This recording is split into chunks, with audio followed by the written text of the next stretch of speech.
Hello, everybody. Welcome to this webinar. We're going to give it one more minute because we're seeing more and more people are joining. So we're going to give it one more minute before we start. So hang in there for one more minute.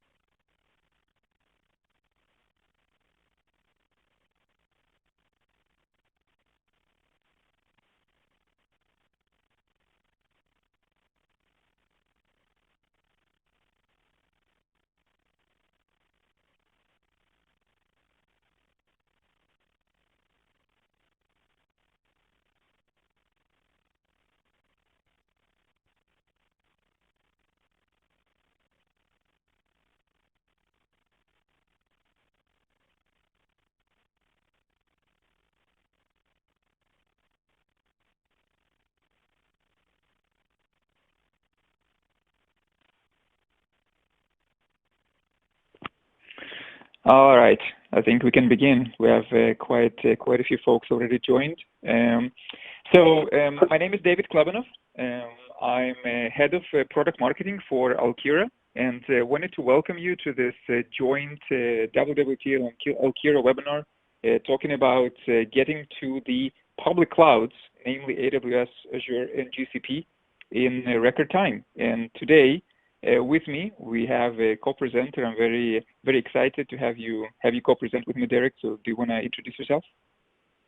Yeah, thanks, David. Hi, my name is Derek Monahan, and I'm a technical solution architect with Worldwide Technology. My focus is primarily with cloud networking. So one of the responsibilities, we design large, complex enterprise networks in the cloud, and we focus on basically a complete architectural approach to how we do things. So we'll get into some more details in a little while.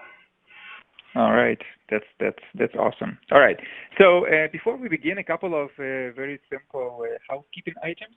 So this webinar is being recorded. We're going to post the recording after the webinar. It's going to be posted on our website. It's also going to be available through the Brighto platform. You can just search the webinar the same way that you've joined it live today. You can watch the replay later on. You are free to ask questions. We are going to be taking some questions at the end of the webinar, so you can navigate to the question menu and just ask them. If we run out of time and we don't have enough time to answer all of your questions, we will absolutely make sure that we follow up with each one of you. So having said that, let's look at the Let's look at the agenda. So we're going to cover a couple of topics today. And Derek is going to kick us off, talking about several elements here. I'm going to talk about the drivers behind the accelerated cloud and multi-cloud adoption. Why is it important? Why is it important specifically in these challenging times? And then we're going to talk about the challenges that the cloud networking brings and how organizations are coping with these challenges, and then talk about the really the approach and the methodology behind designing, architecting, deploying these cloud and multi-cloud networks. Then I'm going to walk you through a specific customer design, kind of give you a little bit of a food for thought in regard to what the customer, what the starting point of the customer was, what are the design goals that they wanted to achieve, how did the Alkira solution met the design goals, and walk you through some of those elements. And like I said, we're going to take some questions at the end and wrap it up with some next steps for future. So it's going to be fun. So Derek, take it away and kick it off. All right, Dave. So what I want to start with is kind of the why question. We really think that when you start a journey into the cloud, whether it's from you're looking at a workload, you're looking at your networking, security, whatever that area that's important to the business is, you need to start with the why. And what we see, and we've noticed this lately, is we've identified some trends and use cases, and that's where I'm going to start here. The acceleration of cloud and into multi-cloud is accelerating. We see that happening recently with So very specific examples. Now, the use cases that I'm showing you here, I want to be clear. We look at it from a business perspective, and I'll explain because you're probably sitting there maybe as a network architect going, why do I care about this, this level of detail from a business standpoint? We'll get into some more weeds in terms of the architectures and more around Alkira's specific solution. But one of the key use cases that we're seeing with this, especially the situation the last few months, is rapid expansion. Now, when we say that, that's a use case that we see that's happening because we see a diverse, a lot of users are working from home now. We see software as a service, SaaS exploding. We see more and more of the customers leveraging and trying to take advantage of that.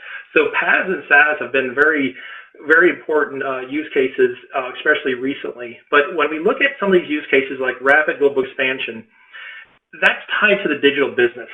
And that trend is important because if we look at digital transformation, this can't happen in legacy architecture. And that's a very important point.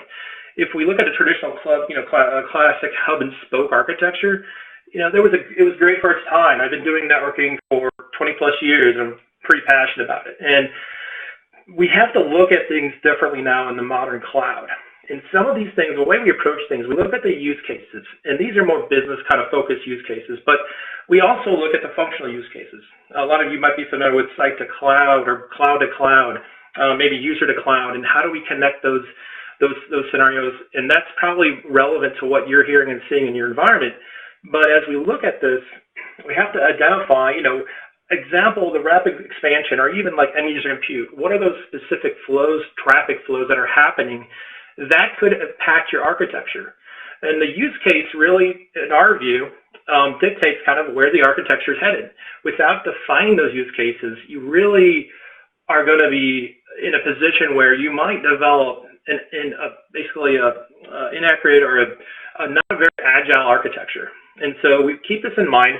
One of the other areas we see on the right is the business ecosystems, and this is really exploding because we see companies that are essentially, if you look, let's say, at an insurance company, for example, a lot of innovation is happening in the insurance business.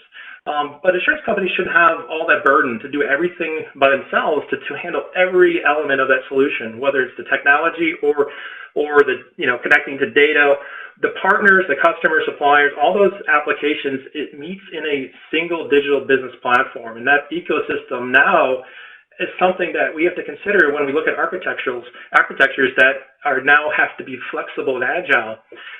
So I'll get in more of a rapid expansion here in a second, but I wanted to point out that as we drill into this, expansion doesn't mean necessarily it has to be global. It could be a customer of ours is expanding fast within the United States. They might be starting in one part of the country and expanding further out east, or they might actually be in Europe at this point and might expand.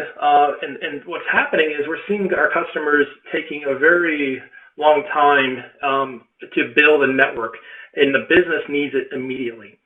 So one of the use cases and drivers behind rapid expansion is we're seeing on-demand environments for new markets and applications that have to be automation driven. Okay, so if you think about if I have an application that's driven by automation, why isn't the network automation driven too?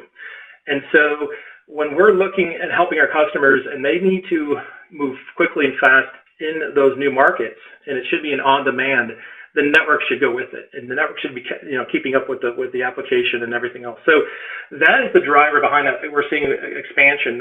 Things like legal, regulatory compliance, we have to think about. These are some of the drivers. Obviously, we have a distributed global, sometimes geographically customer base that latency is extremely important. How do we reduce that for those customers that are maybe overseas and they're still going back to the United States? And how do we quickly, on-demand, and very flexible way to build and bridge that network and bring that up in a new market? So the point here is it brings up, we're seeing complex infrastructures, we're seeing suboptimal routing, and at the end of the day, what we care about is the user experience. We want that experience to be very good. So the goal is to really design a cohesive multi-cloud, maybe a multi-region network that's quickly to adapt to the demands imposed by the digital business.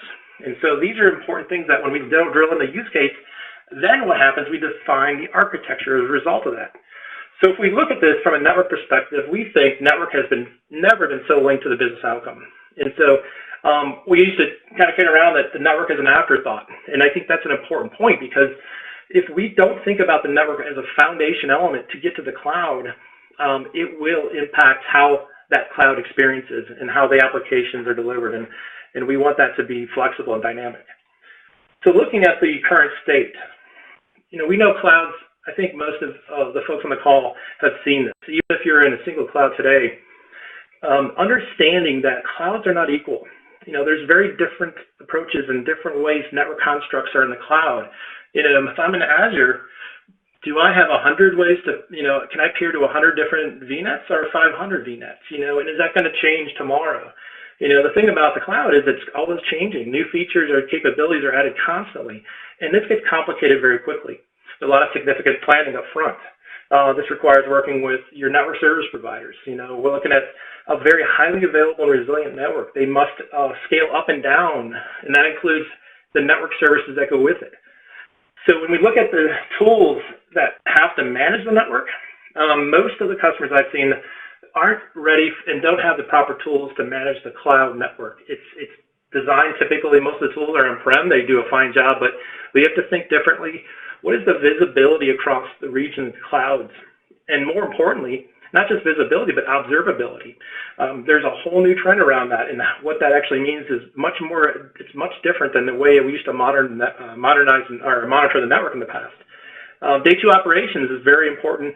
And then what about the length of time it takes to implement? Sometimes it takes months and months to implement this. And we've seen examples where connecting two clouds together, let's say two different clouds, and maybe a single VPC or VNet in different clouds, months to implement. That does not meet the business requirements that I mentioned earlier and talked about rapid global expansion as an example. So as we look at this, we see, to summarize the challenges, we see four key challenges. The complexity, there's a huge skills gap today. The explosion of connectivity options, and then troubleshooting observability. So the complexity doesn't mean I'm in a multi-cloud only. The complexity could be single cloud. We see that all the time. What is the branch to cloud connectivity? Is the cloud, is a single cloud, does it have 20 or 200 VNets or VPCs in it? And how are they connected? Are we doing shared VPCs? Are we doing transit gateways? And all these things that we have to think about with our architecture that always changes. And then what about the partners that we're trying to connect to in that digital ecosystem? The skills gap applies to that. A colleague of mine, we do these briefings and trainings all the time. We'll do a full day, like cloud networking workshop, where we talk to our customer. We basically give them a training on how, ins and outs, everything you need to know about Azure and AWS. Well, that's great, and it works well. It's a lot of information. You can see there's a lot of information overload in that one day. And when we walk away, it gives them a good foundation, but keep in mind, that is only good for that static moment in time. And if, we don't come back in 3 months or a year and continue to work with that customer, you have to constantly understand and learn these complex cloud native networks. So what we're saying here is that because of the skills gap, there has to be a way that is easier for network teams, operation teams, architects, and organizations to easily manage and operate their network without having to be experts in every level that changes all the time. And lack of automation is another thing we see. And so when we look at the explosion of connectivity, we do workshops all the time where we look at the infinite amount of ways to connect, not just from the branch to the cloud, but cloud to cloud. And think about the connectivity within those clouds can get challenging. So that means some customers I need to encrypt every single traffic from end to end. How do we do that? Well, there's many ways to approach that. What about the enterprise? The enterprise has a much different way of connecting, and their requirements are usually a little more complicated. So that presents a lot more options. So then finally, looking at troubleshooting observability, lack of tools, the governance blind spots, and obviously visibility across all clouds and hybrid environments is something that really is almost a must now in today's world. So as we move forward, I want to just spend a minute here talking to how we approach things in our methodologies and what we think are successful. And if we look at one thing that I really think is important, that we start with it's always important to start with the vision. If we look across here, our methodology, we always start with the vision and planning phase. What I see, and I think a lot of times customers do make the mistake, is they're defining their strategy as the implementation plan. So right in the middle where you see deployment, enablement, migration, and integration, those are things that we do all the time with our customers. But the strategy is well before that, and the strategy is not your implementation plan. It's not the migration plan. Your strategy, is going to be that midterm, that strategy and that could be the strategy of the cloud. What's your cloud strategy? But it has to align with the first thing, which is a long-term business strategy. And so what we've also noticed too, the second point I want to make is we don't see a lot of customers having a cloud connectivity strategy. So if we ask a customer about the cloud strategy, we do this all the time. We look at help them with their consulting perspective and help build that. But the cloud connectivity strategy usually is either missing or not fully baked before they make their way into the cloud. So we need to make sure that when you're planning and you're looking at your strategy, define that strategy and make sure it aligns with those business goals. Make sure it aligns with some of those use cases I brought up earlier. And so whether, you're looking at it from a perspective of to the cloud, within the cloud, or connecting multiple clouds together, you have to think about this holistically. One thing that we spend a lot of time, and it's very important, that we include things like SD-WAN. We include, that is very important to the strategy in the cloud and the network strategy. The architecture, we basically, as a result of building out the vision planning, it's always important to build at least a reference architecture, an HLD that provides that framework so that when you're talking to the applications and security, everybody's on the same page, and that architecture up front is critical. We see some customers that start building VNets and VPCs, and there's no strategy there. Let's just go start building things in the cloud and hope it works. And when you build that architecture, it can shift. It's not a permanent thing, but at least it provides that foundation. And as you get into the third pillar, the operation side, and then you're ready, your implementation plan aligns well with that. So that's kind of like the high-level methodology we approach and how we help our customers. And in that same note, we want to look at all areas. We want to look at the SD-WAN. We want to look at their CNF or connector facility strategy. What if there is one? If there is, let's address that. Let's understand how they're using it.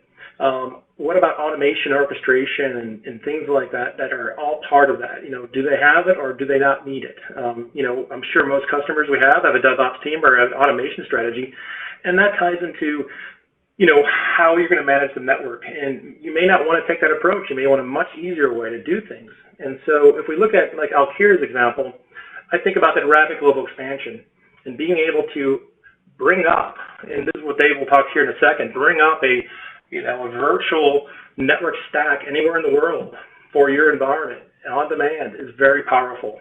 And one of the things that we do that is really important is we build labs. We build this in our environment, and so a customer can walk through and test it out and say, okay, here's my requirements.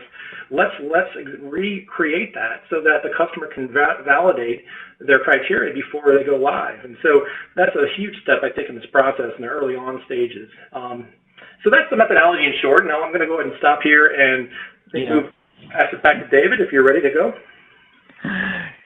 Yeah, of course, Derek. Well, thank you very much. And I just wanted to echo all the points that you just made in the last couple of minutes. Is that I think that that sort of approach, the methodology that you talked about, how to address the needs of the cloud, whether that is single cloud or multi-cloud, that is something that you guys are definitely have been excelling in for the last, for many years now that the cloud has been around us. So it's definitely something that we are seeing in need for as customers are sort of moving into the cloud, and different customers have different pace of moving into the cloud.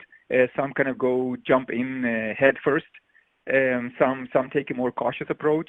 But whatever the situation is with an individual customer, it's definitely a good idea for taking sort of a methodology approach to doing that, rather than just doing this ad hoc and piecemealing this, which I bet you guys have seen as well. All right. Well, so let me do this. I will take you through sort of a customer journey that gives you an example of of a customer that has a starting point and are looking to expand into the multiple clouds, adding security, adding partners, adding remote access, kind of a couple of things that they're striving to get to, right? So I'll start with their starting point. And when we work with customers, and I'm pretty sure, Derek, that you would share this sentiment. Many times we're seeing sort of an outline of a network that starts off being like that. You have a collection of remote sites, you have a collection of data centers, you have a collection of potential co-location facilities, and all of that is cohesively connected through a network medium, right? Through some sort of a communication mechanisms. And many times we're seeing SDWAN, as obviously it's increasing its popularity dramatically, especially in the last couple of years. But we're also seeing, customers that have more traditional approach, more traditional networks where they're using potentially MPLS and service provider driven solutions. Is that something you guys are also seeing in WWT, Derek? Yeah, I would definitely concur. So, David, yeah, I think it's a very important point. That's why I mentioned earlier why we think it's important. When we do our workshop, we want to bring SD-WAN into the conversation, and not just, let's review your architecture. Let's understand how you envision SD-WAN being part of what's the fabric and what are those flows, where are the users and branches located, and what type of traffic are you pushing through? And I completely agree, because what you start to see is that point back earlier to the explosion of connectivity options. There's so many ways that our customers are now benefiting from SD-WAN, and now what we're starting to see is a huge, tight integration between the SD-WAN provider and such as Alkira and the cloud providers. And so what is the best approach? And they want to automate that as part of that journey and make it simple and being able to control that. So absolutely, because most of our customers are either in progress, in transit, and moving towards an SD-WAN rollout, or they're actively looking at options at this point. But direct internet access, going directly to the cloud, very important, but SD-WAN, where that data sits, is in so many places. SD-WAN is really helping achieve a better outcome and user experience. Right. That's right. Yes. So yes, I agree with you. That's what we're seeing across the board, is that SD-WAN is becoming a very predominant choice for enterprise connectivity. Right. So that's a starting point for many of the customers, and from that, a customer keeps on evolving their designs. Right. Remote access VPN is something which obviously is very popular, especially these days. These crazy days that we're all going through. So teleworking, remote access into the corporate environment, and that's many times is accommodated through the connectivity into the enterprise data centers where the VPN termination occurs.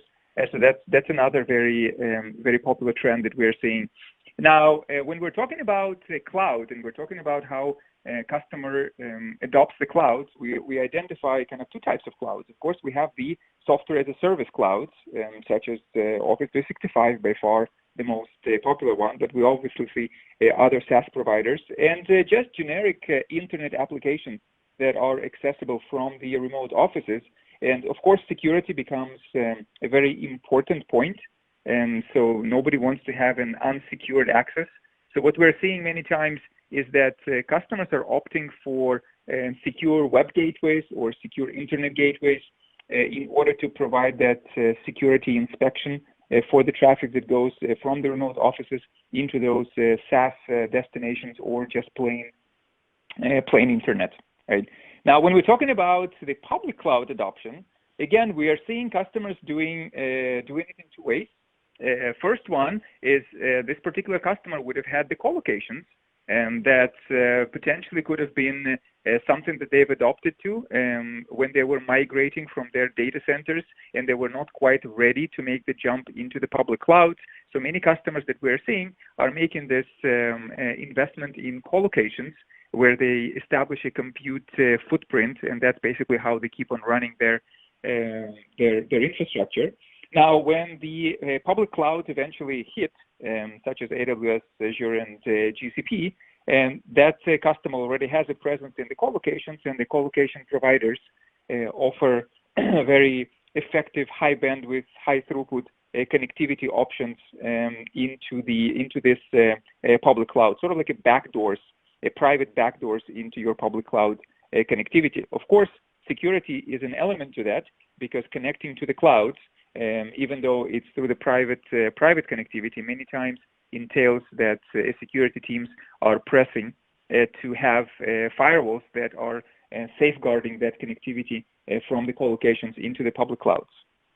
Now, what we're also seeing is that customers are leveraging the front doors for connectivity into those public clouds, and that is many times accommodated through the cloud transits. And the same transit architecture can be deployed for AWS, for Azure, and for GCP, which is like a landfall of a customer's network inside the cloud, from where it branches out into the host VPCs and VNets where the actual cloud workloads are residing.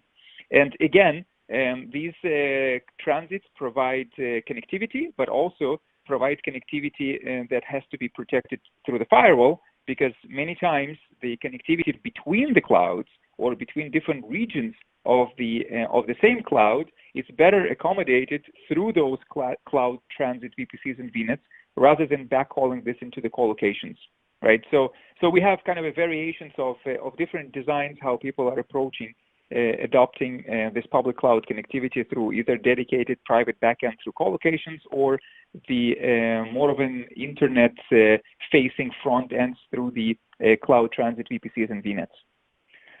In addition, of course, we have the internet connectivity into the into the compute resources that are in the data center, right? We're going to talk about what happens when those compute resources go into the cloud, but many of the traditional customers, they have data center DMZs, which are in the data center, and of course protected by the firewall to allow this internet inbound access into those DMZ resources.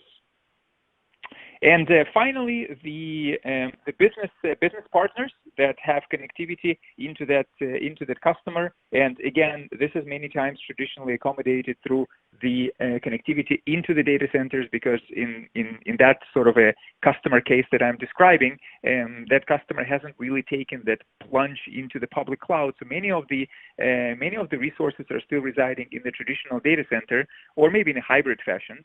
And the business partner connectivity that has to be safeguarded with a firewall is also anchored on the data centers. And ultimately, there is a collection of monitoring and management tools that are in the portfolio of that customer, in order to provide all the day two operations that you also, Derek, mentioned. And many times we're seeing this as a proliferation of those tools in order to provide either management, monitoring, automation capabilities. So that's kind of like the landscape of maybe typical customer deployments that we're seeing these days.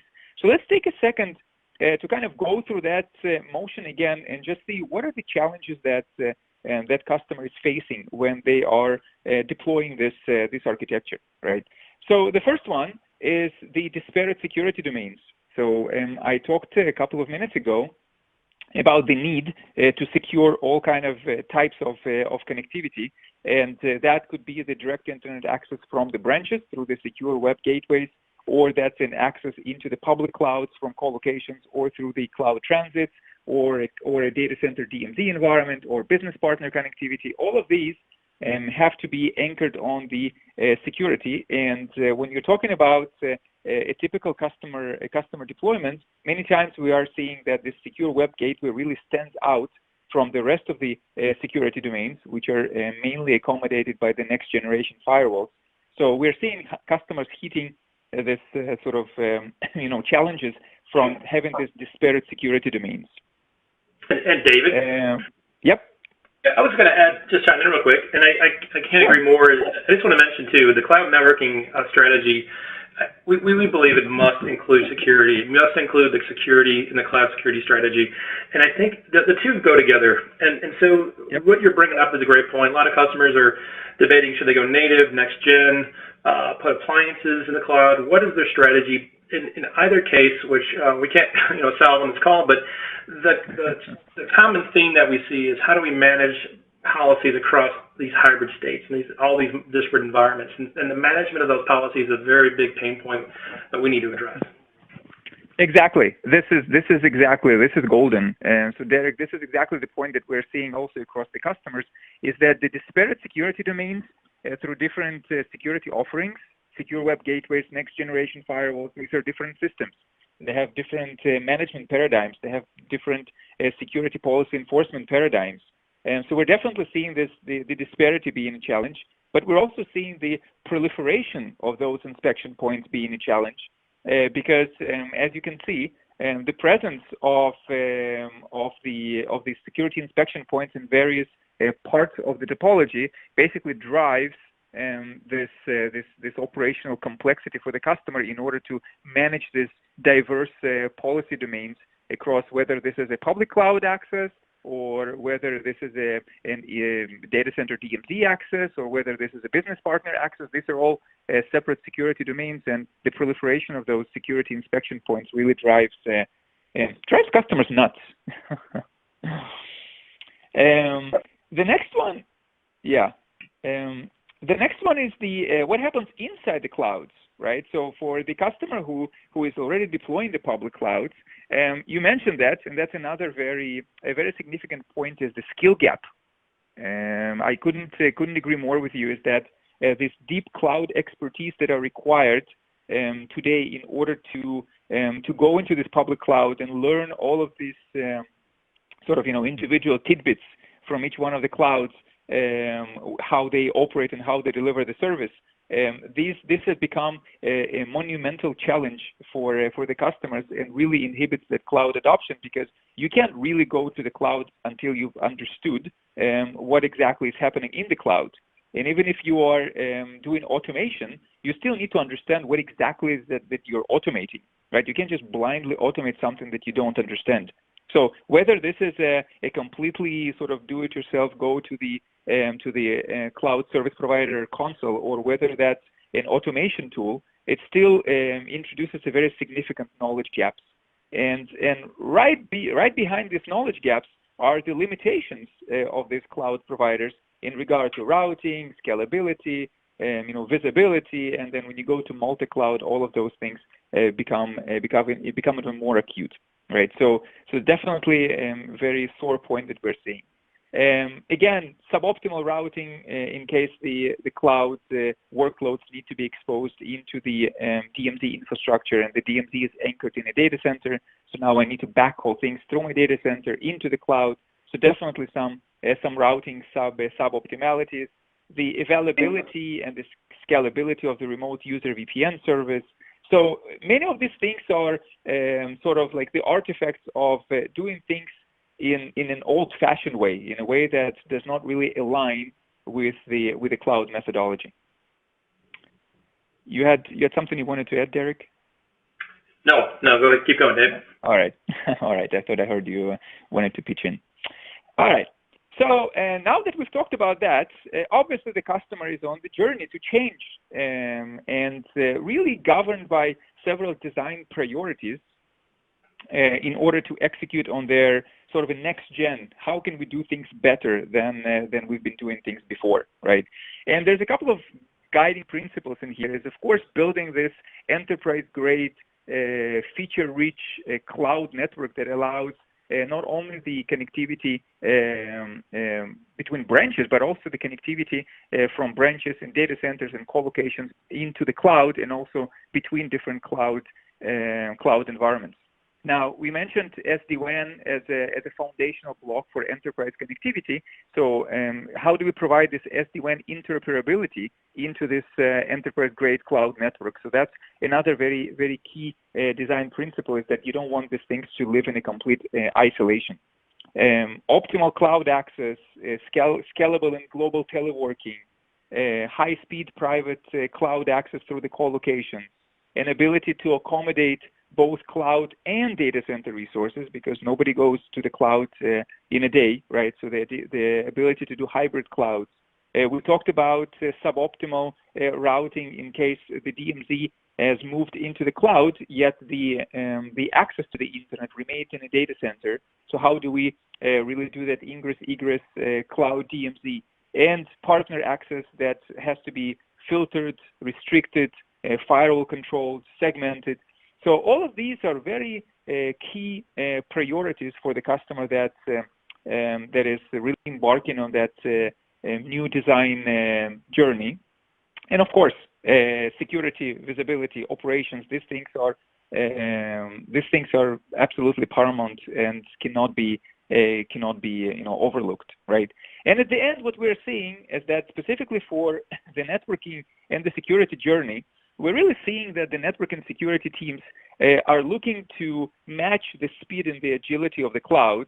And one of the ways that is done is basically match the delivery mechanism that the clouds have been delivered for the last decades, and that is really the as-a-service approach. So the networking and security teams, when they're embarking on this sort of redesign or new design initiative, and they're looking at their design priorities, they really want to position themselves in a way that their application and cloud computing, cloud storage colleagues have been doing things for the last decade, which is really consuming things as a service versus doing this on their own with do-it-yourself fashion. So we're really seeing this as a very significant trend, and it becomes a very key element of the design priority that the customers are driving, is how to deliver all of these capabilities in a way that doesn't require you to spin the wheels and spend the next 6 months learning all of that stuff, but rather than just go request it and have it delivered to you, just like you are requesting and delivering the compute, the storage infrastructure, and the cloud today. The networking and security can be done in the same fashion. All right, so we've done plenty of opportunities. We had plenty of opportunities to talk about what Alkira is and what Alkira does before I jump into a little bit more details about things that I mentioned for the customer design. But just to recap, make sure that we're on the same page, that we're all aware what is it Alkira is offering. So what we offer is what we call the unified multi-cloud network delivered as a service. And just to echo what I mentioned a minute ago, is that really that as a service delivery becomes a very, very important, very critical point for the network and security teams when they're really trying to match the speed and agility of the cloud. We call this offering Alkira Cloud Services Exchange. It's a global multi-cloud network delivered as a service built on a collection of a cloud exchange points, which are multi-cloud points of presence, and the customers' on-premise and cloud environments are connecting into those cloud exchange points, and by that they are getting that as a service delivery model with several interesting key attributes of having a design canvas where the entire intent is being drawn on the design and then just implemented with a single click of a button, which is something that really haven't been done in such a way ever before. The integration of the network services through the services marketplace and the intent-based policies in order to insert those services into the application flows, segmentation across the board, pervasive encryption, strong encryption, day two operations with full visibility, governance, and controls, and at the end, the ability to see what how your bill looks like, right? And see and pay only for what you consume, and being able to charge back to individual departments in order for the IT teams to stop carry the burden of paying for the solution in its entirety, but rather offload the costs into the individual departments, and so everybody shares the responsibility for the solution, right? So some of the really kind of key elements of the Alkira offering. But specifically for that customer who really wants to follow these design principles that I've outlined. So what would they do? Like how would they go about fulfilling those design principles? So the first thing they do is they establish a network, right? They establish this high-speed, low-latency global network, which is, as I mentioned a few times now, is delivered as a service. right? So a customer would go and just select the locations on the map, as easy as that, to see where their presence, where they want to have their presence of the network be, and that could be in any part of the world, and that's where all of the on-premise cloud resources really connect to. And when we talk about the cloud resources, we really identify as a primary sort of resources. We identify the VPCs, the VNets, the internet exit points, the ingress and egress internet exit points through the internet. So these are kind of the cloud resources that get connected to their respective geographically close cloud exchange points.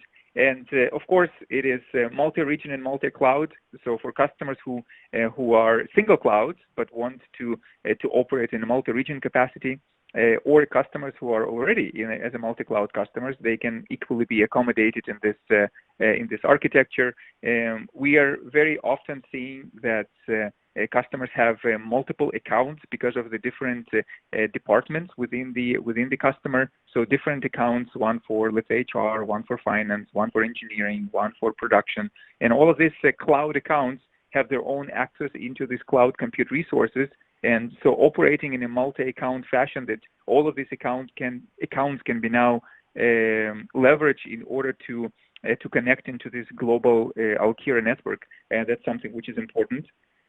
Once these cloud resources are connected, the global connectivity is automatically established. The scale is appropriate to the resource that's being connected. In fact, this customer would have been requesting the scale that they want, and it's really t-shirt sizing. Do I want a small? Do I want a medium? Do I want a large? Do I want an extra large? And that would govern the amount of resources allocated for that customer. Now, going beyond connectivity, things that touch segmentation and even micro-segmentation, which we're going to touch in a minute or so. So that's important from making sure that these different departments and different functions, even when they are moved to the cloud, they're still being segregated. I mentioned cloud DMZ, so that's another element of providing ingress-egress access into those cloud resources and billing and chargeback. So these are all very interesting sort of elements that this customer would be adopting when they want to fulfill those design principles for the cloud deployment. By similar token, when we're talking about the on-premise environment, we're seeing this collection of different on-premise sort of entities that are connected into this cohesive Alkira network that has now been onboarded with all of the cloud workloads and cloud resources, but now also being added with the on-premise resources. And again, similarly to what you've seen before, in order to keep the uniformity of this entire solution, you can see that there is automated cloud connectivity, and we help with an onboarding of those on-premise sites by generating the configuration or automatically enrolling the SDWAN fabric, which was important for the customer to make sure that their investment in SDWAN continues forward, right? And again, the principles of this, t-shirt sizing, the scalability elements of small, medium, large, extra large, the ability to segment and ability to pass on the charges to individual departments and seeing the charges. So these are all elements of how that customer would have been approaching the on-premise environment that is connected into the Alkira network. Now, none of that would have been meaningful without security, right? And we mentioned security quite a few times before. So I've walked you through in the last couple of minutes how the cloud resources are connected, how the on-premise resources are connected. Now, how does it all come together from security standpoint, right? And in this case, the customer has a choice to choose the service that is security related from the Alkira Services Marketplace. And in this case, we can talk about the Palo Alto Networks firewalls.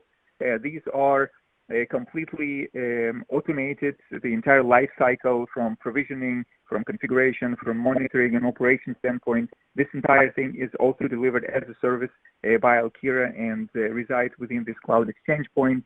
It's auto-scalable based on the amount of capacity demand that is needed by the applications that are steered into those Palo Alto network firewalls, and the actual logic of that steering is done through the Alkira intent-based policies, which are extremely easy to implement in a graphical user interface. And then all of these cloud and on-prem resources just map into those security zones of the Palo Alto firewalls, so the Palo Alto firewalls can continue providing their security inspection points within for the customer environment. And if you recall, when I was first describing kind of the challenges that the customer was facing, was the proliferation of those security inspection points that were kind of spread around in different places. Now with this solution, you are seeing that the Palo Alto Networks firewalls are really, instead of being just sort of spread around in semi-random fashion, are being really presented as a cohesive element within this Alkira network, and the steering to those is really done through the use of policies. So you can really keep that cohesive security domain and policy enforcement points in the solution. Finally is and Derek, you mentioned that, and I fully agree with you, is that visibility, observability. So all of these things are extremely important, and for this customer as well, the single interface as opposed to the proliferation of different management, monitoring, and automation tools that I mentioned earlier. That was one of the inhibitors, one of the challenges for the customer deployment. In this case, we're talking about a network which is obviously connectivity and security, but also a single interface for all of these day two operations for deep inside the health of the infrastructure, the application availability and use, utilization, auto-scaling, anything that has to do with the day two operations is inherently part of the solution. So now it becomes really a combination of all of those things, from networking, from security, from visibility standpoint, and again, as I've mentioned a few times before, the delivery mechanism of as a service, which allows this entire solution to match the speed and the agility of the cloud, and really make the network and security teams work hand in hand with their cloud compute, cloud storage, cloud application colleagues in order to deliver the overall solution to the business. Hey David, I want to add. I just want to add something to that slide, because it's really important. As not just a being a partner with Worldwide and working, but someone who's deployed this firsthand, management solutions. Sometimes it comes down to the workflow, and not just what insights it has. What are the capabilities? How deep can it go? These are very, very important things. So I've seen management tools differ drastically across platforms. But what's important here is, number one, you're looking at multiple clouds from one perspective. So that's very important. Not just multiple clouds, multiple points throughout the whole network from the hybrid perspective too. Second, the workflow is critical. And so when you're trying to troubleshoot, when you're trying to reduce that mean time to repair, you need a tool that's going to be easy to follow the flow, the understanding, and you don't have to basically click 18 different windows and have 12 desktops open to figure out where the root cause is. It really should be very intuitive and simple. And I think that's one thing that you do well, is that your workflow and the visibility at this point does provide those kind of insights. Right. Yeah, that's absolutely true. It's visibility is important, because you can't really, if you don't see something, it's hard for you to to operationalize it, hard for you to troubleshoot it, and even in cases where this is delivered as a service, visibility is still a very key element. So I wanted to transition to take some of the questions. There's been quite a few questions coming in. And as I was talking, I was kind of glancing through those. I think, Derek, some of them is maybe for you, and some of them are maybe better suited for me. So let me read out maybe a couple of questions here. One question which is interesting is that, and we touched upon that when I started talking about an existing customer design. So the question is the SD-WAN a prerequisite or requirement for the enterprise multi-cloud networking strategy? So it's an interesting question, and I think Derek, you would agree. We both agreed on the point is that it's not a prerequisite and it's not a requirement. It's just that oftentimes we are seeing customers who are either who have already made an investment in SD-WAN or who are in the process of deploying it, and we really want to make sure that the solution, the solution that we talked about, is really nicely and gracefully interoperating with SD-WAN for customers who have deployed it. But if you are a customer who have not deployed SD-WAN and you are maybe a traditional MPLS customer, obviously there are ways that you can continue leveraging your MPLS for your sort of enterprise connectivity while still connecting to the Alkira service in order to provide all of these benefits for cloud adoption. So I don't know if you want to share any more insight on that, Derek. Yeah, Dave. Just real quick, I would agree. I don't think we feel it's a requirement. However, I used to really dislike when someone says to me, "It depends," and I really hate to use that again, but I'm going to say it this time. And it does depend. And I think if you look at an organization, an enterprise, or a customer who's looking at what's their strategy, right? Where the applications live, and if we start to send most of the traffic back to the data center, and still going through that old path, and then breaking out, the key now is we're talking about latency is now the new down. Slow, response times, the way applications are built today and will be built in the future, we can't have this slow response. And user experience, people are expecting a much better experience. So SD-WAN does help with that. It depends if we're going customers moving to a SaaS strategy, if they're usually going to be mixed between IaaS and SaaS and PaaS. So the question is, depends, but in many cases, we just want to make sure that it's part of that strategy. We think it's critical, but it's not a requirement. Right. Okay. That's a good one. Yeah. I think I have one more for you because I think you guys have been doing some great work in there. So the question: does Alkira have APIs? And of course, I'll answer yes. Everything we do is fully exposed to REST APIs. But the second part of the question was about the DevOps teams, and can the DevOps team leverage those APIs? And what are some of the prominent examples of DevOps teams leveraging these APIs? I think you guys have done a lot of work with us on that. So please share your experiences on that front.